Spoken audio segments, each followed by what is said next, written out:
Fear is an emotion that every single person faces in the entire world. Don't be surprised when I tell you that even some of our biblical heroes experienced this emotion of fear. However, today we're going to be addressing this very emotion so that you and I, with confidence and with joy, can say, "Fear, you don't own me." David writes in Psalm chapter 56, verse 3, he says, "When I'm afraid, I will trust in you." This verse teaches us 5 principles that will help us overcome fear. I hope you're ready for this. The first one is easy. You need to learn to admit that fear is normal. Everybody faces it. Acknowledging this relieves us of the tension of feeling like something is wrong with you because we find things that frighten us. Secondly, although fear is a normal emotion, you have to decide if you want to choose to trust God or if you're going to choose to trust your own instincts.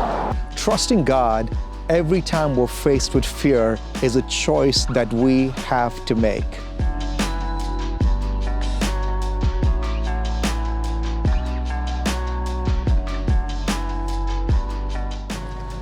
Thirdly, when we choose to trust God, what we're doing is we're choosing to acknowledge that God is sovereign, that He's greater than any threat, any fear, no matter how scary. God is bigger than that. And fourthly, while we're trusting God, we need to remember to trust God while we are frightened and not have to wait till the situation has been neutralized.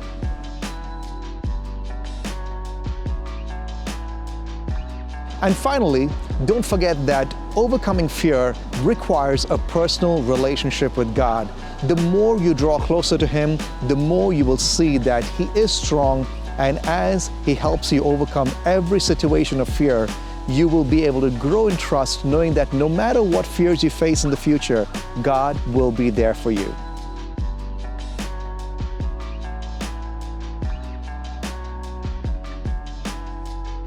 You don't have to be in a dark alley for you to experience fear. Hey, when I was young, I was scared of the dark. I was scared of spiders. Don't tell anyone, I still am. However, as you grow up, you start having new things that can cripple you with fear.